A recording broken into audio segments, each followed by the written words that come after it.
Uh, I am a 50-year-old woman with a blunt fringe, red lipstick and black glasses. And behind me really is actually, you can just about see lots of gin bottles because that is my second specialist subject.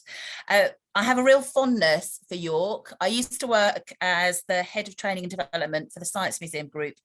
And that meant I had to be on the road quite a bit, both at National Railway Museum and also, as was then, National Media Museum. So I spent a significant amount of my working months in York and the surrounding areas. So I'm very jealous that you're studying there. This week is Careers Week, National Careers Week. So it's nice to be talking about careers. And I'm going to be sharing some slides with you very shortly. I will send Victoria copies of the slides as a PDF, so she can also circulate them to you. I'm making no assumptions of knowledge, okay? So I do talks around careers in the sector from anything from people doing A-levels to doing postgraduate courses specifically in museums and heritage. But I'm just going to make an assumption that you don't know very much about careers. So I'm going to give you an overview of that. And then if there is anything that's really specific for you, we can then pick that up as part of the questions. I'm going to talk using the word museums, but please think of that, as you'll see when we define what a museum is, as essentially a catch-all phrase, first of all. And I think also it's helpful to appreciate that the museum sector as it exists is seen by the powers that be as a subsector of creative industries. So if you ever see any research or any sort of narratives or Guardian articles about recruitment and selection in the creative industries, that often includes museums and heritage as well. So we're seen as a subsector within creative industries. The other important thing to note, whilst whether you're doing an undergraduate or postgraduate degree, I would suggest very few are vocational anyway, with respect to all degrees, really, unless you're going to be an accountant or a doctor or a vet. But what you do need to know from our research into careers in 2016 is the two most frequently obtained undergraduate degrees were in history and archaeology. So if you're looking at groups of people that are working in the sector, back in 2016, the most prevalent undergraduate degrees were history and archaeology. And I mean, that's as much as around the techniques that you would develop on an undergraduate degree in terms of critical thinking, research, planning, all of those sort of things, as well as obviously the technical aspects of history or archaeology. Obviously history is a very long time. So let me get started and share my screen. So hopefully you can, let me just see a slide that says Museums Association, careers, roles, skills, professional development and context. I'm going to be covering all of those things in about an hour, and then we'll have time for questions afterwards. So the first thing I want you to take away from this, if nothing else, is your career is yours. So it is around you taking time and energy to reflect on what interests you, where you might want to live ultimately, the type of organization that you admire. Very much it is about you investing that time. It always surprises me that people often spend more time thinking about sort of like a holiday than they would their career. And we spend on average 220 days in the office working with people or on the dig or wherever you might be. So thinking about your career and taking ownership for it is a really important part of being successful. You can't outsource this really to anybody else, whether you're in an organization or elsewhere. In terms of a definition, a career is a series of interrelated experiences. And I've used the word experiences again, because it's not necessarily always about paid work. And we will talk a wee bit about healthy and unhealthy volunteering shortly. But if you think about how your career progresses, it might well include some voluntary work. It might have included being the chair of a society at a university, as well as paid work. So it's a series of interrelated experiences that ultimately contribute to a particular direction of travel. Within the Museums sector more broadly, there isn't a single path. And I personally think that's really powerful. I think that's a really strength of the sector, is that people do join the sector from a variety of different backgrounds and experiences. So there's no single path and there's no wrong path. What that does mean, though, for individuals trying to get into the sector, is it's sometimes harder for you to sort of to navigate it, because it isn't like sort of the more structured professions, you know, teaching, being a lawyer, being a doctor, where there's a really clear, you do this for a year, then you do this for a year, then you do this for a year. It's just not like that. And it hasn't been like that for a long time. And the reason it's not like that in terms of that structured progression primarily is the volume of people that work in the sector. So there are fewer people that work in museums in the UK that work for McDonald's. Okay, so that to give you an idea of scale. So if you can imagine, that means that there isn't those structures around going up, up, up, up, up. In terms of your career, things that I would be highlighting, so keep this open as you're going through today's session, is just being open to experience and experiences. Some of the best career experiences I have gained is by saying to somebody, I really find that interesting, or I'd really like to be involved in that. Or when an opportunity, would you like to do this? I've just said yes to it. And it enables you sometimes to identify what you do like and what you don't like, and to explore as many opportunities as possible. Again, I've already talked about volunteering. I think lots of people think that volunteering is something that you do at the beginning of your career. Now, I've worked in the sector now for 22 years in July, so a long time, but I still volunteer for 5 organisations as well as my full-time paid job. So volunteering and the opportunities associated with volunteering can be really fruitful in terms of developing your skills, developing your networks, raising your profile. That again has to make sure that you're not compromising your own well-being or your health. And the final thing really is, in terms of overarching things around careers, is there's no time limit on success. So I do sessions at a variety of different events that the Museums Association runs. So we run something called Don't Stop Me Now, which is always in November, and that's for people that are looking to come into the sector or a very early career. We do another workshop, and actually that's an in-person event, which is about people that are sort of at that mid-career level. Often when people are thinking about their career trajectory and their career progression, there tends to be this sort of sense of urgency and sense of pace, okay, within all of this. I think it's important to note that you can be successful in your career at any age and at any point. So don't necessarily, how would I say, I suppose, think or chastise yourself enough for not making progress as quickly. Ultimately, if you're in this virtual space and you are 22, current projections on your ability to retire, I'm sorry to depress everybody, is 68, and that could change. So every time, exactly, I know. So every time, even me as an old timer, I've still got another 25 years to go, I think, something ridiculous, maybe not 25 years, 22 years, 26 years.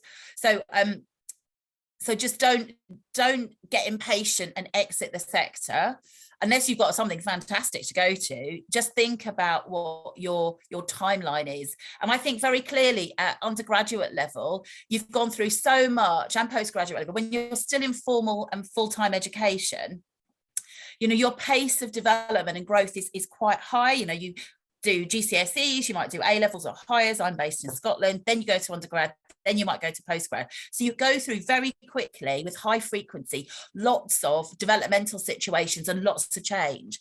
And my experience is that often people coming out of that formal education system expect that pace of change in their careers as well. So if you're not suddenly a keeper within 3.5 years, oh my goodness, I've not succeeded, I can safely say it is highly unlikely you would ever be a keeper of a collection within 3.5 years. Probably more like 25 years if you're lucky. So there's no time limit on success. So just think about that pace. within all of this, I'm not going to get you to do this as an interactive question, but I do think it's a really important question to ask yourself, is what does career success look like for you? It's very personal. What is it that drives you? What motivates you? You know, ultimately, if you're looking for lots of money, you're probably looking in the wrong sector. Unfortunately, we have, based on our most recent pay research, we are not paid in line with other comparable professions. So if you are driven by financial success and wages and all of those sort of things, this is probably not necessarily the career for you. But work out what is the career success. What does it look like for you? I sort of create a statement, like a sentence, so I know what I'm looking for. And the other important thing is that this might change. Okay, so over time it might change as your life stage changes, as your priorities change, as your view of the world changes. You might think, actually, career success was for me being a curator in an organization, but actually, having done that, being a curator is really dull, and I'm now going to look at becoming a different role in the sector. Or you might think, oh my goodness, do you know what? I love this stuff. I love the sharing of knowledge. I love the public engagement. But do you know, for whatever reason, museums just aren't doing it for me. But actually, I can take all of those skills and then put them into a slightly different space that is aligned potentially. Okay, so thinking about what career success looks like for you is really important. It's even more important once you're in that work situation, so that you don't compare yourself to other people that might have very different values and priorities. Also, never compare yourself with what people put on social media, because they're only ever telling you the good news story. So don't let that potentially phase you. So in this session, I'm just going to talk a little bit, and I already have, but a little bit more about the context of the sector and what that looks like. I'm going to talk about careers and different roles that you might have or think about. I'm going to talk a little about skills and professional development, because whilst you're doing your formal education, there are still ways and means you can get the most out of that for a start, or things that you can be doing in addition to during the course of your study. And it's got questions and answers at the end, or answers at the end even.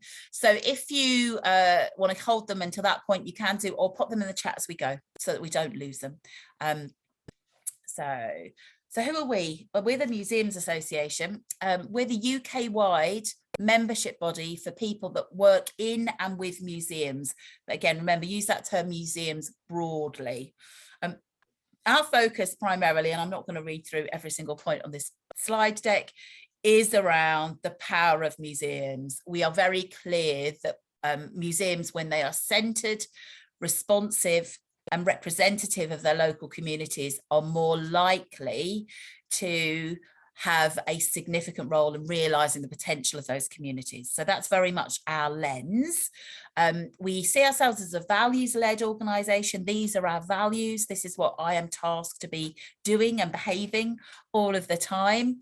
And we think that looking very clearly at the changes and issues and challenges in society can very much be used and supported by museum work, by collections, by the access that we have to communities to help and support. So what we do a range of different things. So we're an advocacy organisation, so we speak on behalf of people within the sector, and we're not funded by any of the nation's governments, unlike other organisations that you might be familiar with, like Arts Council England, for example, or Museums Galleries Scotland in Scotland, etc. We don't get any funding, which means that we can be slightly more provocative, be slightly more challenging on behalf of the sector. We also see ourselves as a campaigning organisation. So if you look at our website, we have a variety of campaigns that support the sector, and that could be around decolonising, which is a particular area of practice that's a real priority in the sector. It could be about climate action, climate justice, so a whole raft of different things. We're also a funder. So we support professional development and also big projects. In terms of our role, we also look after guidance, specifically the Code of Ethics for Museums. Again, if you're interested in what museum work looks like, I'd recommend you have a look at that Code of Ethics of Museums. It gives you an insight into terms of what ethical behaviour looks like. And then workforce and careers, and that's me in the broadest sense. And these are the things that we try to do as part of all of this. So what is a museum? So this is the 1998 definition of a museum. We haven't re-looked at it since that point. And I have asked the question about whether we plan to, but we aren't at the moment. And part of the reason for that is that ICOM, so you may or may not have heard of this organisation, but ICOM, International Council of Museums, which is the international body for people that work in and with museums, looked at developing a new definition of museum in 2018 to much pushback, I would suggest. So there are lots of different senses about what a museum should be. This is our 1998 definition. We think it, to a greater degree, encompasses the majority of museums, and what we feel that the general public pretty much would understand about a museum. So it is about collections and the title museum. But equally, when you're thinking about the sector more broadly, it can be much bigger than that. So collections-based organisations, so museums, galleries, archives, Victoria, libraries, it could even be sort of specific societies. You know, I might run the society for, I can't think of it, Patricia Cornwell, who's a writer, you know, whatever it might be. Lots of societies may well have objects associated with a particular area of expertise, a particular person. We then also have sector and professional bodies. So we're a professional body, and I've already given you ICOM, which is the international body, but there are lots of others. And here are sort of 4 examples: Institute of Conservation, Arts Council England, Engage, that's a small professional network around galleries and education in galleries. Then we have National Lottery Heritage Fund as the primary funder, apart from government, specifically around heritage in the UK. Within the sector, we also have supplier organisations, so there might be auction houses, logistical organisations, insurers, software organisations. So again, you can take your interest and your skills, certainly around history, potentially, you know, into auction houses, for example. And then we also have consultancies and freelancers. So I've got a really big hitter here, Barker Langham. That's an international consultancy that does things around strategy, governance, exhibitions. Then we've got BOP, which is a smaller consultancy, which is more UK-wide, who focuses primarily on surveys and consultations. And then Jura is a teeny weeny one that's in Scotland. So why am I telling you this? I'm telling you this because if you're interested in working within the museum sector, remember, it's a subsector of the creative industries that also includes things like broadcast, performance, theatre, TV, film, architecture, advertising. But even within the sector, there's a real breadth from the individual institutions that you most quickly jump to broader organisations that are active and work within that sector that, again, might benefit from your skill set. And the other thing, just to say, just in terms of those collections-based organisations, is also to appreciate that there are a range of governance types within them. So if we just take a museum, let's just focus on a museum. We have museums that are classed as national museums. So they are funded directly from the respective devolved government. Okay, so the British Museum is funded by the Department of Digital, Culture, Media and Sport. But then a local authority museum will be funded by the relevant local authority. Then we might have independent museums that don't get any core funding from any government, central or local. We might have university museums. I think York's got university museums. Have you not got a museum in York? No, you don't. Interesting. We have an archive which has collections, some of which are object collections. Yes. And also we have an art curator who creates the art of the university, but no museum. Oh, okay, interesting. So some universities have dedicated museums. UCL is a really good example. They've got like 6 different museums. They've got the Grant Museum, my favorite, because I did zoology at university, at UCL, in fact. So different universities have different museums, or they can do. Military or regimental museums exist. So even within those collections-based organizations, even within those museums, there are about 5 different governance types, which mean that they are slightly different organizations as well. Okay, so thinking about that broadly can help you. So in terms of the creative industries, I've just already highlighted that. I didn't know I had such good memory. So we do sit within this, and there's a whole raft of other different organisations or subsectors that exist. I've already started to allude to this in terms of sector priorities. So why am I telling you what the sector priorities are? Depending on where you are in your undergraduate stage, it might inform module choices, dissertation choices, project choices. It also might just pique your interest to do some more exploratory research into these areas. And the other reason I'm highlighting this is because these are sector priorities. These are often the points of difference, okay, in terms of standing out between person A and person B. So decolonising museum practice and disrupting the power dynamic is a clear priority for the sector.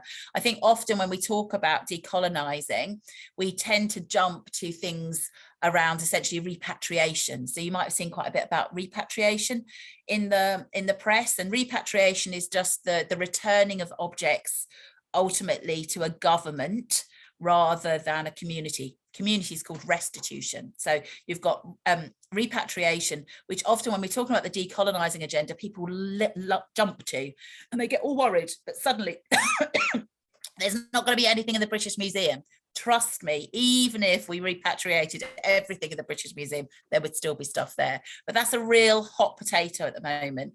Climate crisis and the role museums play either in contributing to it in terms of their carbon footprint, or also their role to educate and inspire action is also something that's seen as being a really important sector priority. And what I have seen during my lifetime very clearly is a shift to more overtly activist museums in terms of what they are saying and doing. So they might still present a balanced view, but you're more likely to get a real sense around what a museum's view is on decolonising or climate crisis.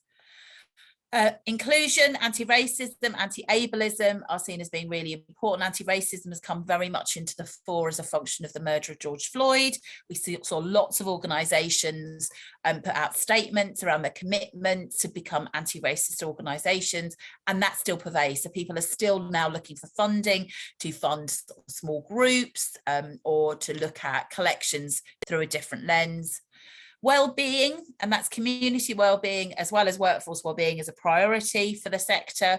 And again, if you've not come across the term social prescribing, you might want to look it up. This is essentially the partnerships that museums might have with healthcare trusts or other agencies or charities, whereby we might accept in or offer experiences to people that have been suggested that they become more participative in I was going to say working life, but in life in general. And then the other big priorities around sustainability and viability. And what I mean by that is more than environmental sustainability. That sort of is captured as under the climate crisis, but more around commercial aspects. So again, if you're sitting here thinking, Tamsin, this sounds all very well, but you know, I'm really interested more in what or how organisations can be successful. Again, that's something, governance, viability, revenue generation, all of those things are seen to be really, really important at the moment. And they can help you stand out from another candidate.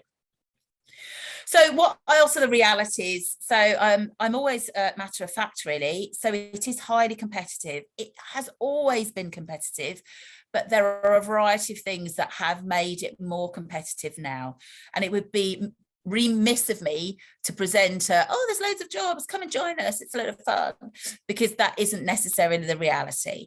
So it is highly competitive, often as a function of postgraduate courses. We've seen an explosion of those in the last 10 to 15 years. It is an extremely attractive and small sector, so when people arrive, they don't tend to go. We have very low turnover, and because people now don't have to retire at age 55 or 60, or can't retire at those ages because they can't afford to retire, they're not moving on. We're receiving less funding, so that means fewer jobs, and the funding we do get tends to be project funding, which means that we see lots of fixed term posts. I personally think, certainly at the beginnings of your career, fixed term posts can be quite helpful, because what they enable you to do is to gain experience with different collections and different organizations, and even different roles to a greater degree. In a way, it's like a quasi graduate program. I used to work at Selfridges, and we had a 3-year graduate program, people on rotation around different departments and functions. But obviously there are challenges around having to apply for roles, maybe having to move for roles. So it's not all sunshine and roses, but you might want to think about those fixed term posts essentially as an extension of your education, really. That might be a way to reframe it. The pandemic has definitely had an impact also. So we saw during the pandemic, the sector contract by about 10%, and it doesn't look to have recovered yet.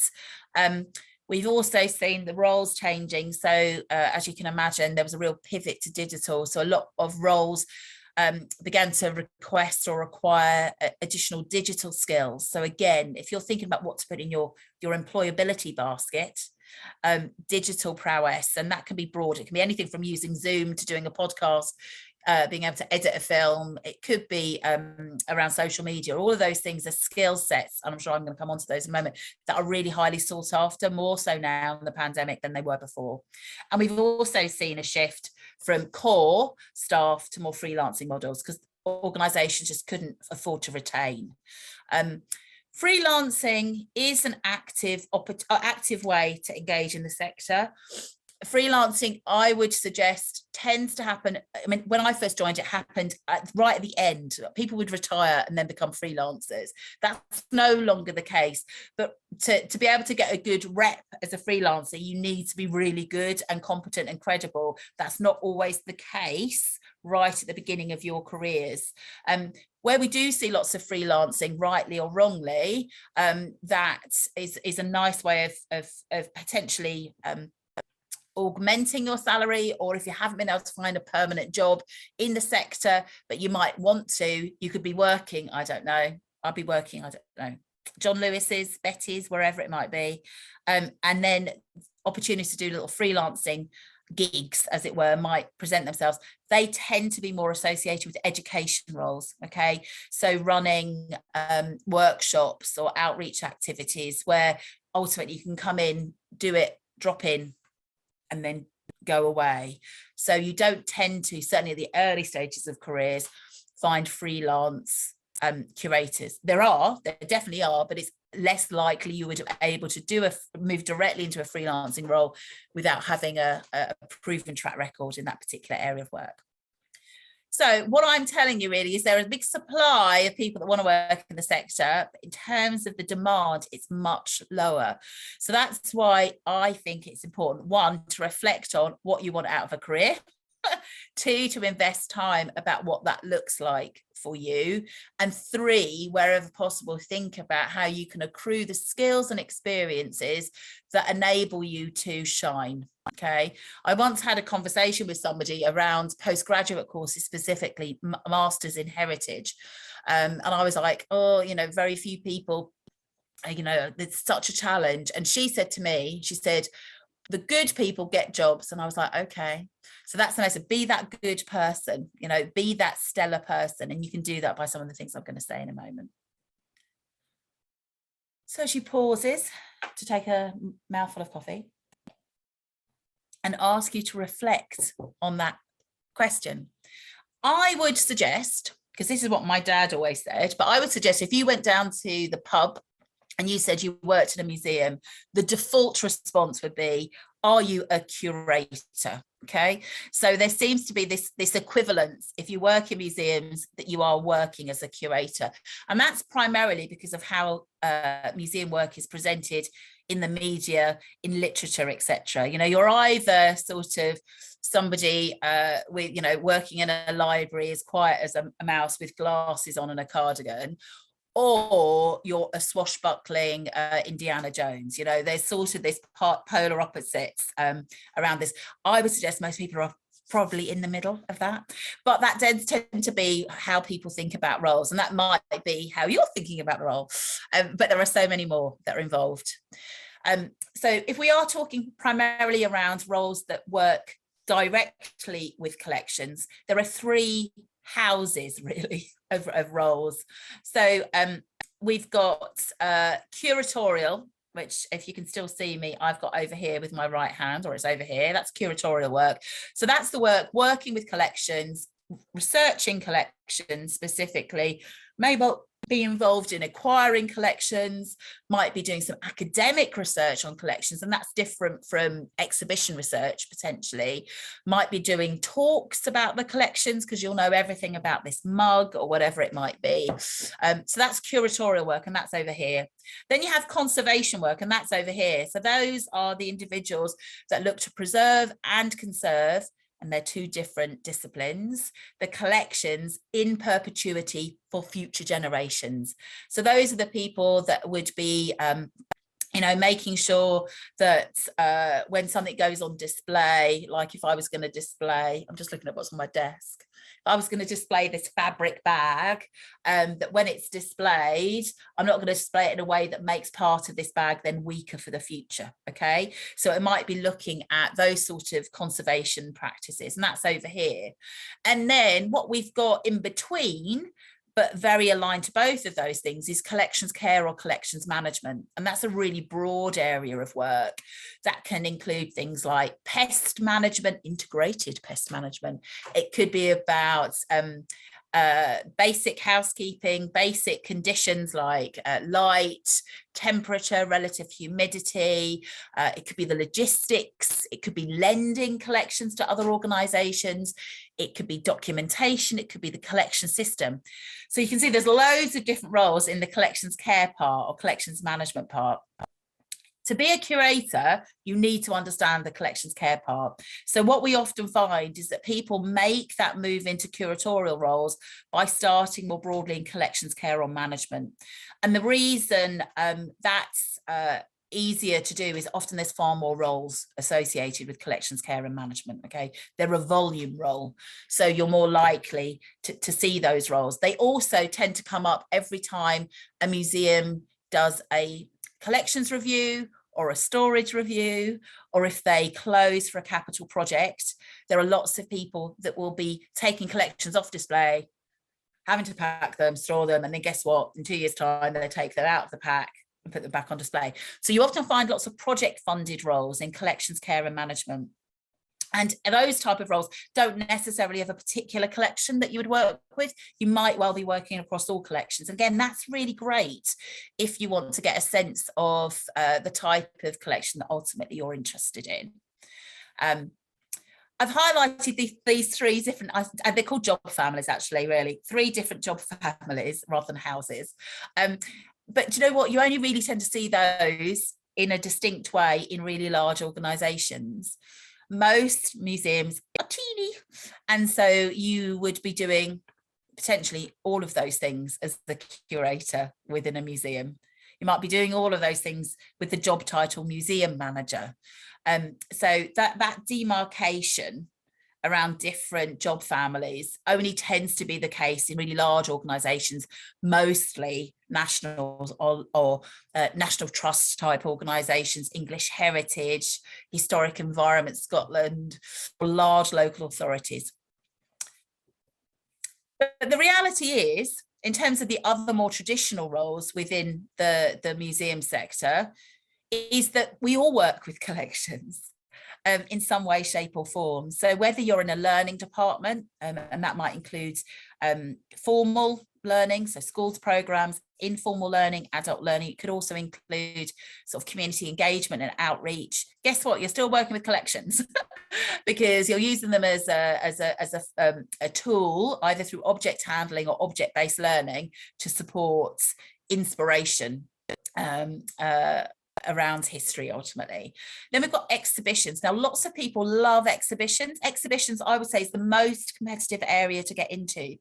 So the reason it's the most competitive area is it has a number of different, even more different sort of pathways to it. So I could end up being in exhibitions as a function of me being a curator, or being a learning specialist, or being a designer, including graphic design, or being a project manager ultimately. So already there's sort of 4 routes in. So it tends to be really competitive. And also very few organizations have dedicated exhibition teams. So in exactly the same way, around, if you're working in a small museum, you might do collections care and do curatorial and do learning. You might also be responsible for exhibitions as well. Interpretation contributes to exhibitions, obviously, but also might be seen as live interpretation, or it could be basic galleries or permanent galleries that people look at, and increasingly also interpretation online. Visitor operations, so the people that our visitors meet when they first are welcomed into the physical space, is a clear career path within the sector, as well as digital work. So again, unless you're working in a large organization, it is highly likely that digital will be mainstreamed throughout all of the roles. So certainly project roles, you might have to be responsible. If it was a sort of a small project about an exhibition or something like that, you might also have to be responsible for all the digital engagement and the social media messages. So these are the most common roles that we might see associated with working in museums, but there are others. But before I get to those, just wanted to take a moment just to talk about collection types. So this is by no means an exhaustive list. But if I was going to be asking, you know, what type of collections do we tend to see most frequently, this would be basically the category. So we've got archaeology, agricultural collections, art history, costume and textiles, decorative arts. So that can be anything from, you know, ceramics to photographs to paintings, ethnographic collections, so those collections associated with world cultures and the human condition. Industrial collections, some of my favourite, which are the big lumpy objects, that's National Railway Museum ultimately, and then other aspects like fishing or anything to do with industry ultimately. Natural history or natural science collections, again, another one that's close to my heart. Medical collections, military, science more broadly. Science is a discipline, just science is a method, just as history is a method, really. But you might find collection types associated with measurement of science, for example. And then what we've got is social history. So social history, I am going to highlight, is probably a really good gateway role into collections work more broadly. Why is it a gateway role? Because pretty much all organizations, certainly the smaller ones, will have social history collections. And those are the collections that people have used on a day-to-day basis in their daily lives. Social history isn't static, obviously, so there is a contemporary collecting component around social history as well as often opportunities to engage with people that have lived and used those objects. So oral history is a really important part of social history. Okay, so those are just some of the collection types. What we find in the sector are organisations that often are dedicated to a single or couple of collection types. Equally, we might find museums that are called sort of universal museums that might have all of these collection types in. It just really depends. And again, thinking about where your areas of interest are is great. Highly unlikely in your first jobs that you would go into a dedicated curatorial assistant role in a dedicated collection area. What is more likely is you go in as a curatorial assistant or a collections management assistant, looking at collections broadly, and then you might then identify what your particular interest is or skill set is to progress. So what other roles exist? Well, there's loads of roles that exist. I'm not going to talk you through all of these, but just as roles outside of the sector are increasing, there are also within, you know, the museum sector. I wouldn't have thought when I first joined 22 years ago, we'd have a social media manager. Okay, that would never have been a job within a museum context, but they work very closely with collections. They work very closely with curators. They are the front-facing space, the window really, as much as anything else around what museums do. But when I first joined, I had no idea there would be a social media manager. So we move quite quickly and respond. And then there are enabling roles. So I don't know, again, I can't see you all. I don't know how old you are. I'm not sure whether some of you are looking as career changes or whether you've had an established career elsewhere. But there are lots of roles within the sector that I would describe as enabling roles. So these are the roles that support what the organisation does. And again, sometimes, either a compromise or your first step might well be participating in a role that you've done before, but within a museum context, for you to identify whether museums are for you. And the reason I say are museums for you is I once had a conversation with somebody who wasn't doing history as an undergraduate. They were at Dundee University doing history as an undergraduate, and we met for coffee because she wanted to work in museums. And I said, well, why do you want to work in the museum? And she said, well, every time I come here, Tamsin, it feels just so relaxed and it feels so welcoming, and I'm learning different things and I'm seeing different objects. And I was like, that's great. I'm really glad we have created that space for you. So you feel that it's friendly, calm, welcoming, learning. It's great. And then I said, but the reality is you go through that door that says staff only, and you're likely to find somebody crying on a stairwell, or somebody being really challenged because we don't have as much money to develop that exhibition as we might have done, or you'll find somebody working long hours because there's not many staff. So the reason I'm highlighting that is that I think, again, our perception and how the media represents working in the sector can sometimes be very sugar-coated. And I think it's really important that you get a sense of what the realities of the sector are like. I've worked here for 22 years. I wouldn't work in any other sector at all. So evidently there are lots of benefits. And as we've already talked about, very few people leave. So it is a good sector, but it isn't that sunshine and roses and petals and birds singing all the time. So sometimes get an experience either through a role that you've done before or as a volunteer in a different role can just help you make that decision. Is this for me or not? Especially for those of you, if you're undergraduate, are thinking then, oh, do you know what? I want to work in a museum. I know what I'm going to do. I'm going to do a master's. Bear with me. A master's in museum or heritage studies, when actually you just don't even know what it's going to be like to work in a museum. So I would get that. Sorry, my daughter's phoning me for some reason, but I'm ignoring her.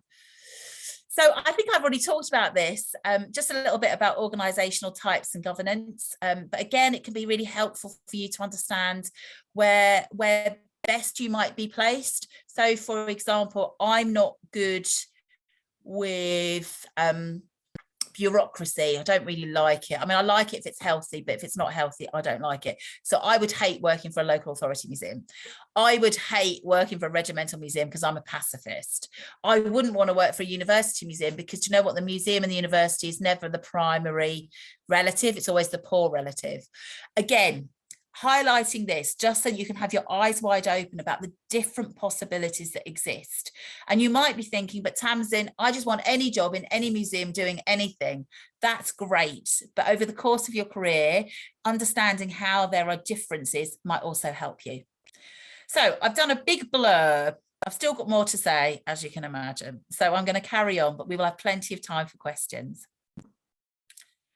So what do skills look like for working in the museum sector? So I've mentioned this piece of research that we did in 2016. And things they highlighted that were really important for the sector in general was this concept of leadership.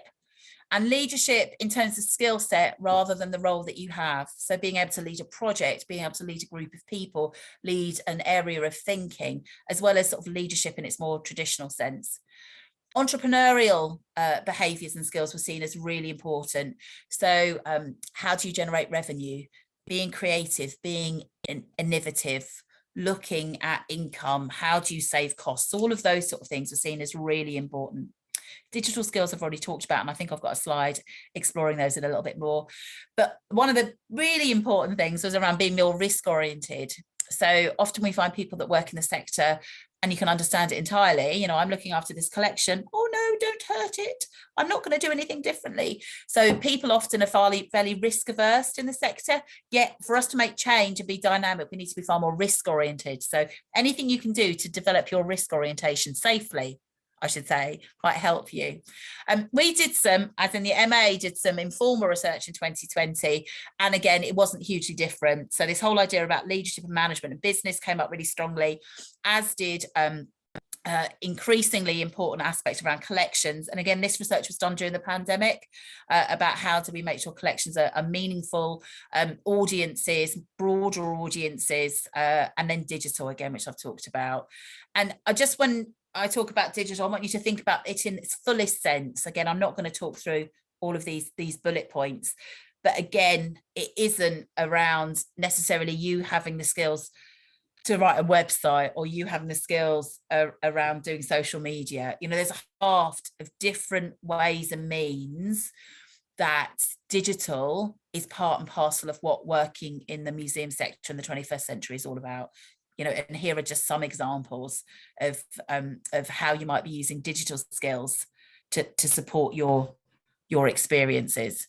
And it is interesting that, you know, very small museums, certainly small volunteer-run museums, often are run by individuals that are older. And I'm not making a sweeping statement here, but what you might find is volunteering opportunities to be more of the tech-savvy person than the person that is doing something else. Again, that can just build up your experience. So professional development, where do you start? So let me just summarize. What I've talked about is the priorities for the sector. I've talked about different roles in the sector, different collection types, I've talked about different job families. I've talked a little bit about the skills that are seen to be important to be successful. So I think as much as I started right at the beginning, you know, what is your career goal? What's your career statement? I think that's a really important starting point. So do invest some time thinking about that, and remember it can change. But I think it's also helpful for you to think around doing an assessment of the skills that you have or the strengths that you have, and also what you don't have. So a nice, easy way of doing that could be by looking at a job description for a role of collections management assistant. You know, that is a really ubiquitous role across all of the sector.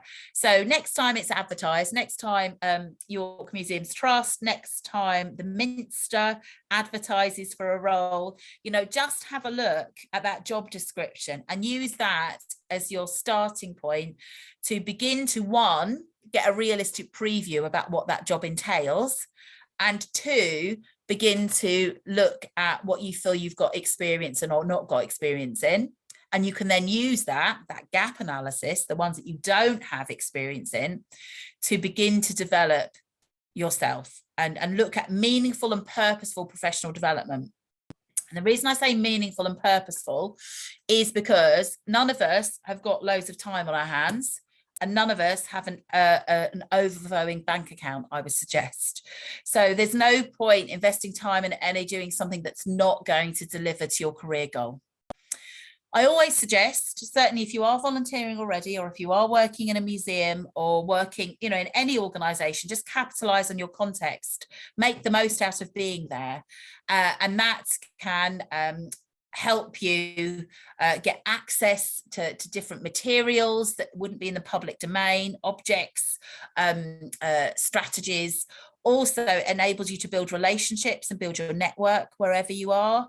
You know, so I would be saying, imagine Victoria, they're going to hate me, go and contact the art curator at York University and ask them for a copy. You know, so go and speak to the archivist and talk about what's the difference between an archive and a museum. So wherever you are, capitalize on that context and utilize that the relationships you've already got access to. And you might want to contact professional bodies or groups.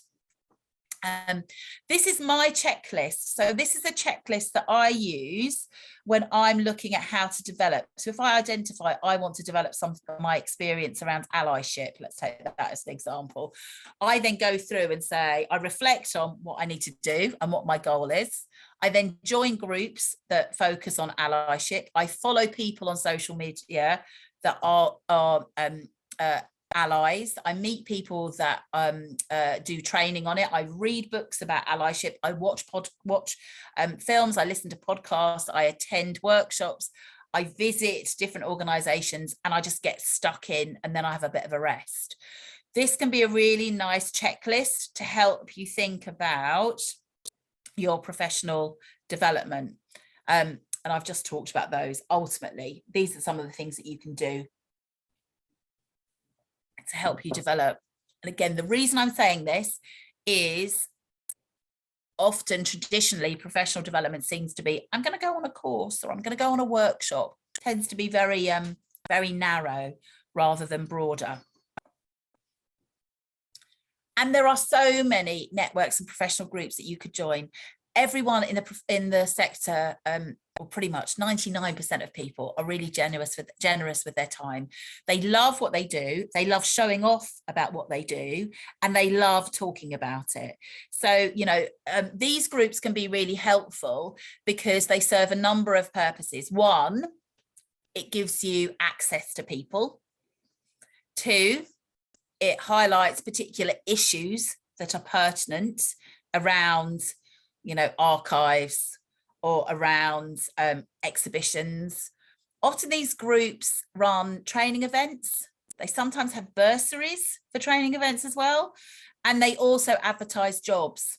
So these groups, some of them have got websites, some of them just on Twitter or Facebook, some charge, some don't. There's a whole mixed model here.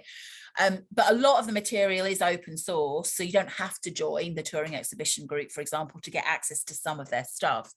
But again, this can be really, really helpful in locating where you might want to be. And within that, there are also then subject specialist networks. So these are the networks that are collections based. There's about 40 of them. So, you know, there's a network around fairground objects. Who knew? There's a network about seaside objects. So there's a whole raft of different ones. So all you need to do is Google subject specialist networks. And again, if you're particularly passionate about a period in history as well, or a particular object type, again, this or collection type, they can be really, really helpful in connecting you, and you get a sense of belonging around them. And there's a whole list of different ones. So for me, I like STIC, Scottish Technological and Industrial Collections Networks. That's big lumpy objects. I also like NATSCA because I did zoology as my first degree. So there's, you know, there's a whole raft of different subject specialist networks that again might help you. Social History Curators Group, remember that's a gateway collection type to get a job in the sector. So where do you start in terms of routes in? I've talked about volunteering, and I said, you know, there is something about healthy and unhealthy volunteering. Volunteering should always meet your needs. If it isn't, you're doing the wrong volunteer role. So as and when it's not meeting your needs, what you might want to do is have a conversation about changing the role a little bit, or you might want to think about volunteering in a different department or a different organization. There are lots of opportunities to volunteer now. So you can volunteer digitally, so you don't even have to go into a museum. So you might want to volunteer, I don't know, I'm trying to think of an example. Museum of London, can't get to London, that's fine, but they have digital volunteering opportunities. You can do event volunteering, where you just volunteer for a particular event, say, So in Scotland, every year we have a jousting event. I'm sure there must be something like that, so for Historic Environment Scotland, you can do nano or micro volunteering, where you just come in and just do an hour once a month for 12 months. So there are a whole raft of ways in which you can volunteer, and volunteering can be really helpful because it enables you to work out what you like and don't like. It can help you build relationships and raise your profile. It can help you develop skill sets, and it gives you examples at interview that you can pull upon. So give me an example when you've worked in with a collection. When I was volunteering for the National Railway Museum, I worked in, apprenticeships. Now, we're quite a late adopter for apprenticeships. Other creative industry organisations or subsectors have done apprenticeships a lot. So we do have them now, and they are gaining traction, but that is an opportunity to get access to the sector. And there is, there's a level 7 apprenticeship about being a curator. So there are opportunities for apprenticeships, but fewer really than I would expect anywhere else. Postgraduate courses, there are over 100 different universities offering postgraduate courses. Glasgow, for example, offers 5 postgraduate courses alone in museums. They can be helpful. If you've got £10,000 in your back pocket and you want to spend it to do a postgraduate course, that's great. If you learn best by theoretical knowledge, that's great. It still isn't a guarantee of employment, though. So there are there's a real diversity, it's a real difference in the postgraduate courses that exist and what they cover. And some of them are so theoretical that it's not necessarily helpful. So if you are on a postgraduate course, whatever postgraduate course you're doing, and you get a chance to do a work placement or an in situ project or dissertation in an organisation, I would always recommend that. Again, it can give you some of those benefits of being a volunteer. And then we've got employment. So obviously, where do you start? We are a very hierarchical sector.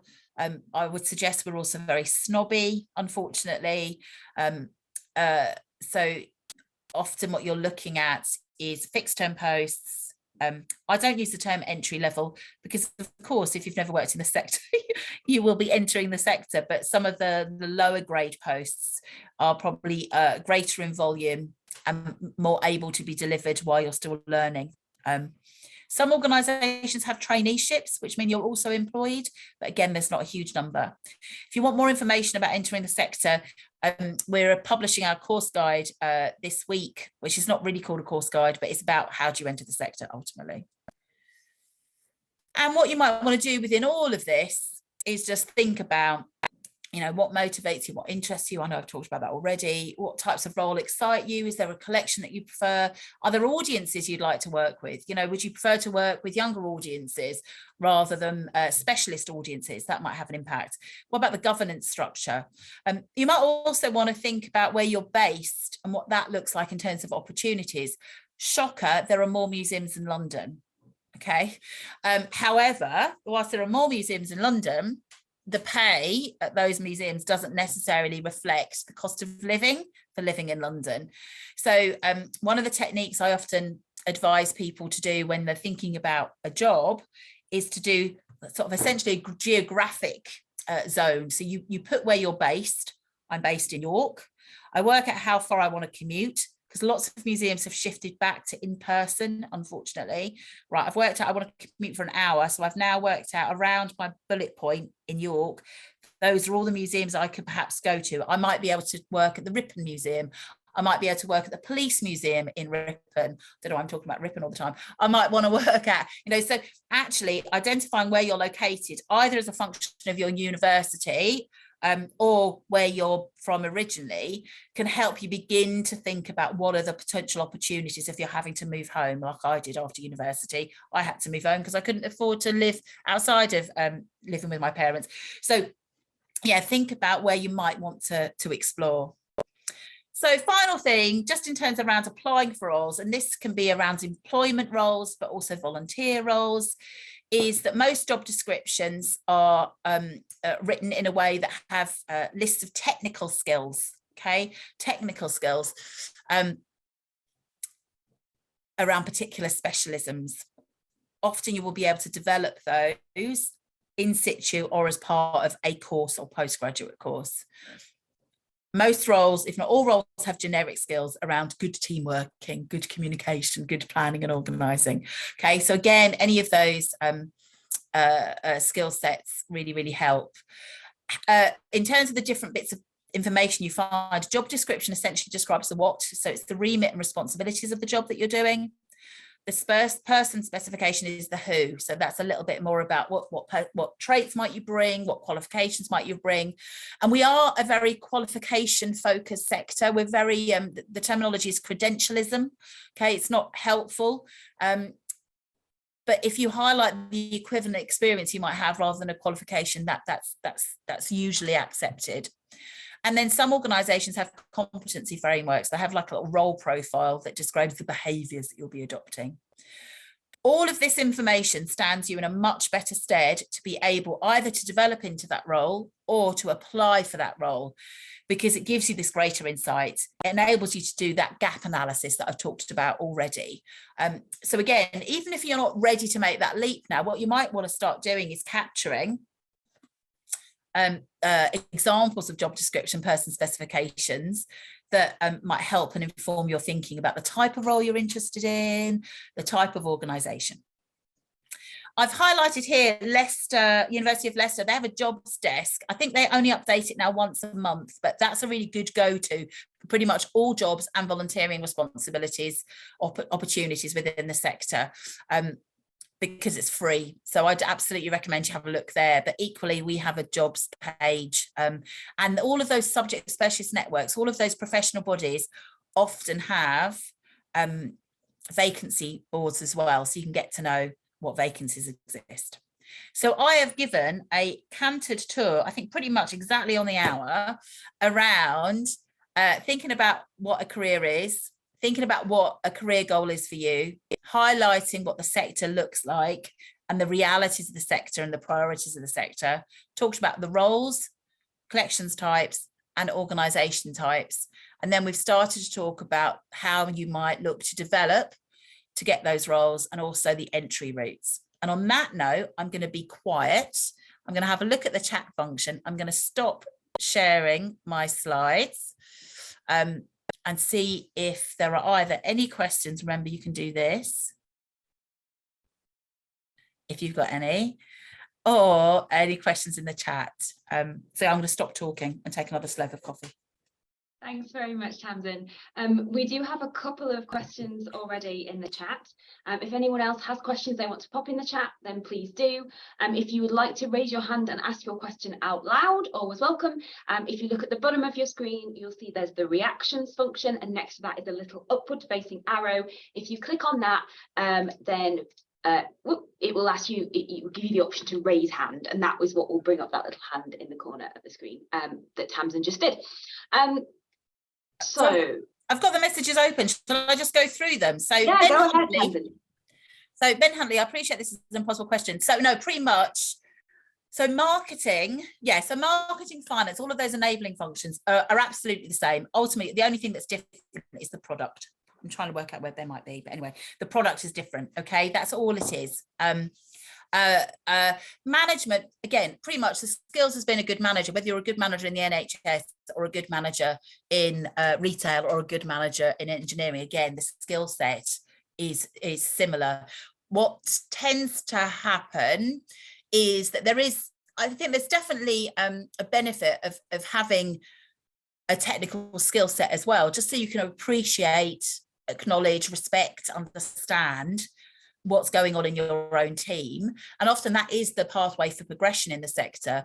You know, you don't necessarily get more money or greater status necessarily by gaining more knowledge, but you might gain extra money, status and job title and grade by becoming a manager of a team ultimately. So all of those roles are similar across all sectors. But often within the museum sector, how do you progress? You progress by taking on a management or leadership role over a team that you will usually have had at least part of that technical discipline and experience yourself.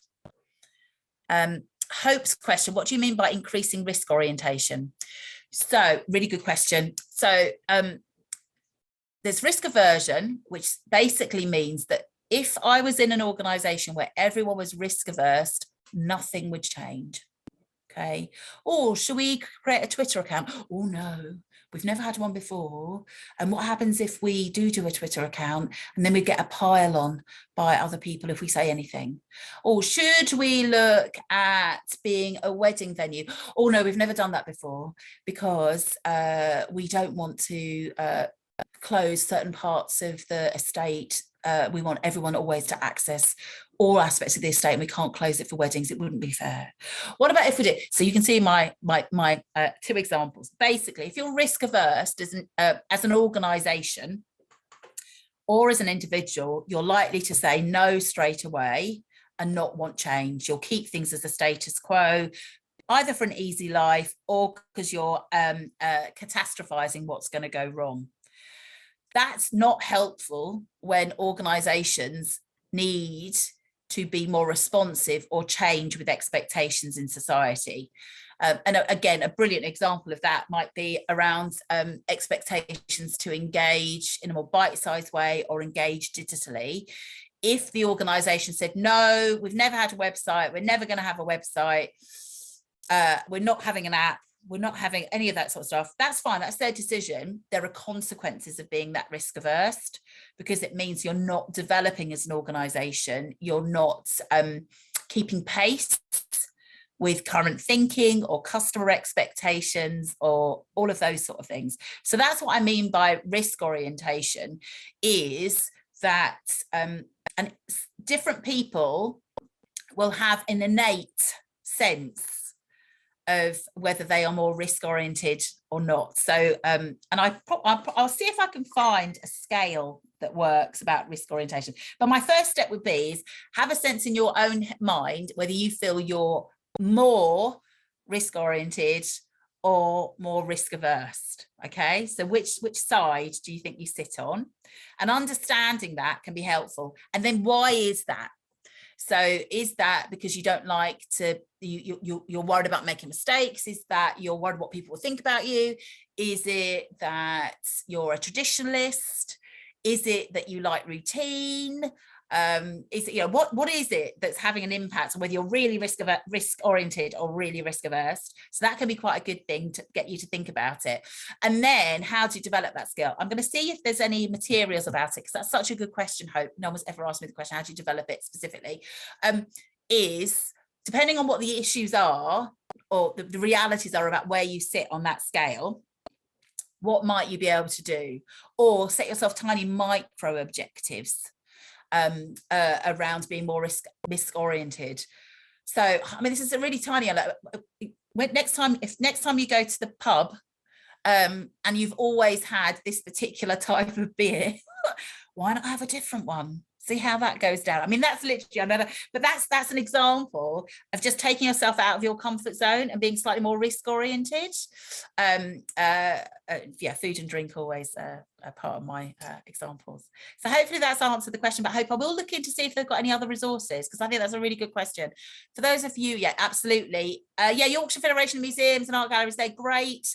Museum Development Yorkshire have job alerts, and they are an amazing organisation. So they run a whole raft of 11s every well, not every Tuesday, I think it's once a month. They run a program of 11s. I've spoken at 3 of them already in the last 9 months. And if you're active and engaged in the sector, there's no reason why you can't come along to those. And you hear from different people around the sector, and it's free.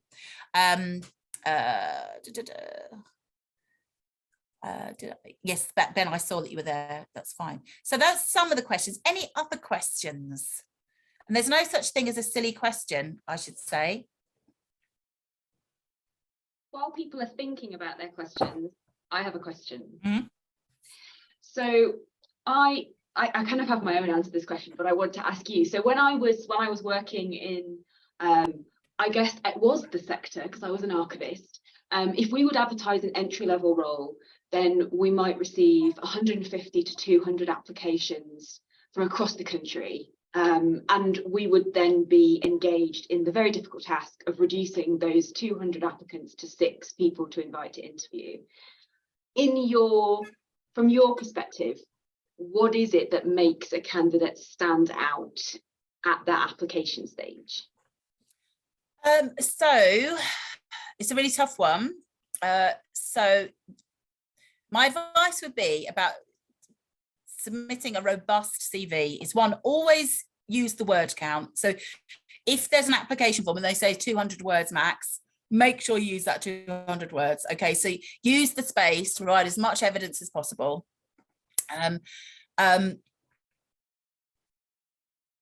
Always make sure you're tailoring your responses specifically to the job description for the organization. You're not just copying and pasting what you've done before. I mean, I would always recommend everyone has a master CV with all of their experiences on, so you can then cherry pick those. But just make sure that it's very clearly reflects the requirements of the job description, even up to using the same language. Okay, so if in your master CV you talk about visitor service, but in this organisation they call it visitor operations, you change your terminology. Okay, I also recommend using the same font as the organisation's branded font, because it makes them look at your application form as if you're already part of the family, because they're used to seeing business stuff written that way. Definitely spell check, grammar check within an inch of your life. The sector is all around attention to detail, regardless of the role that you're in, but more importantly for exhibitions, definitely, and certainly collections management. So that's what I would say. Wherever possible, if there's an opportunity, make sure that you are include a covering letter if that's an option. That's never a missed opportunity, that's never a waste. It enables you to really position your experience in a slightly different tone. You can get across what your motivation is a little bit better. You can get across why you want to join the organisation. Also deal with any doubts that they might have, and basically highlight the most salient points from your CV. The key thing for me is make it clear why I would want you. So a thing that really bugs me, and I see it all the time, so apologies, but everyone thinks it's probably good, but I'm like, is I really look forward to being part of your organisation so I can develop my skills. I'm like, I don't care about developing your skills. I need you to come to my organisation and do a job. So make that really strong point. You're applying skills that you've already had. You already have, you know, not that you are committed to learning. So you can say things like, I'm committed to learning and look forward to understanding how you approach collections management. But where I get a line saying, I'm looking forward to developing my skills so I can become a museum professional. One, you should already be a museum professional. That's where you're applying. So don't undersell yourself already, and just make it really clear why I would, what's the benefit for me to recruit you? That's what I would say. Thanks, Tamsin. Ben's followed up in the chat asking me for my perspective, and I would say I would echo everything that Tamsin just said. I think what I might not necessarily add, but kind of expand upon, is to say that please tailor your application to the job that you're applying to. I know that when you're making multiple applications to similar types of role, it's very tempting to reuse content, like particularly in the personal statement, which is usually asking you to address specifically how your knowledge and skills and expertise map onto the job role. If you're generic in that personal statement, it kind of slides past the eyeballs of the person who's reading it, and it will be very clear that you're kind of dialing in your answer. I would echo what Tamsin said about really meticulously examining those job descriptions, those job roles, and making sure that in your personal statement or in your CV or in your letter, in your covering letter, you are making it very easy for the person who is assessing your application to see, this is the skill we want, and here's the way this candidate meets that skill set. Sometimes, particularly in local authorities and big organisations, they are literally going down a list and ticking boxes or giving you a rating for how closely you map to the skills.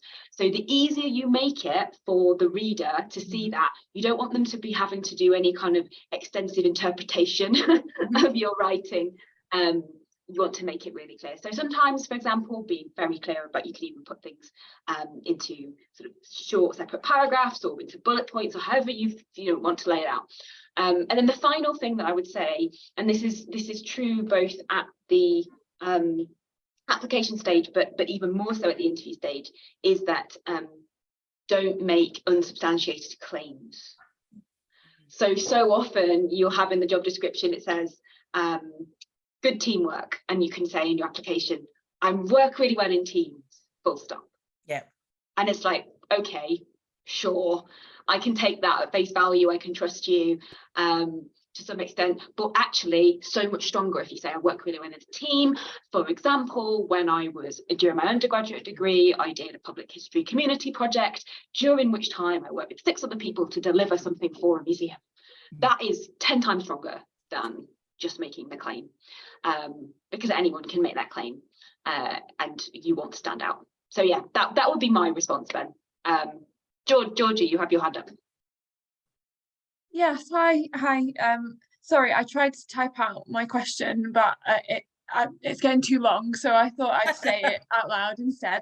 But I just wanted to build on your answer to Ben's question earlier about sort of transferable skills, and I wondered if you had any advice for looking at what you referred to as supporting roles in museums. Just because my experience of reading job descriptions for, say, marketing roles, they seem to be geared towards people who are in a marketing role who might want to move into a museum, rather than who are already in a museum and might want to be looking at sort of maybe approaching a museum from a marketing angle, sort of thing. So is there value in looking to other sectors and then with the view of bringing those skills back to museums? I'm not sure whether that's a clear question, but it's a clear question. So first of all, I never use the word transferable skills. That's a term that was coined by essentially the Conservative Party once they made everyone unemployed in the early 1980s, whereby it was go to the job centre because you've got transferable skills.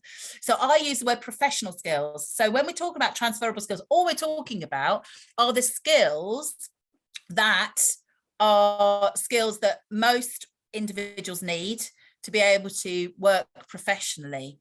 So the professional skills I bring to this context, the professional skills I bring to this sector are, as soon as we use the word transferable, we're othering ourselves. And I've already said, our sector is really, it's really small and really snobby and hierarchical. So the more you can center yourself as I'm already part of the sector, so you're not othering yourself by saying, here are my transferable skills. So these are my professional skills that I bring to the sector. And then you can talk about all of those. I know people that have been in museums as museum people who have then applied for marketing roles within museums.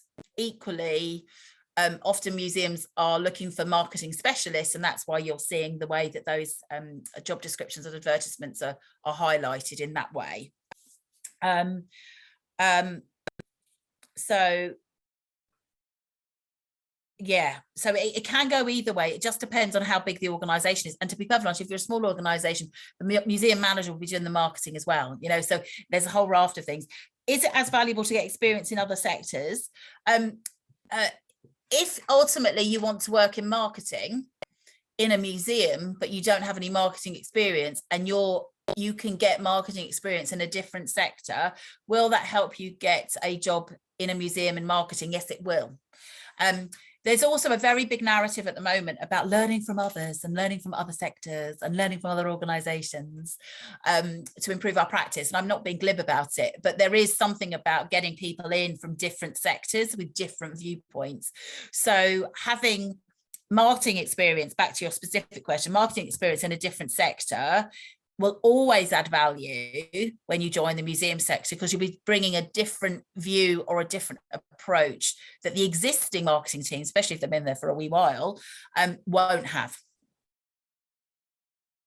Hopefully that's answered your question, Georgia. Thanks very much. Oh yes, she's posted thanks in the chat. We have another question from our other Georgia in the Zoom room in the chat for you, Tamsin. Yeah, so what's the best way about finding out job openings? So I think, well, first of all, if you have got your sights set on particular organisations, follow them on social media. That's where they tend to advertise most. Or set up a calendar reminder every Thursday, whatever it might be, to go and visit their website. So I think that's it. Very few organisations take speculative CVs, although smaller organisations might be different than that. So when you could just, you could rock up and say, I'm really interested in working, or when do you advertise?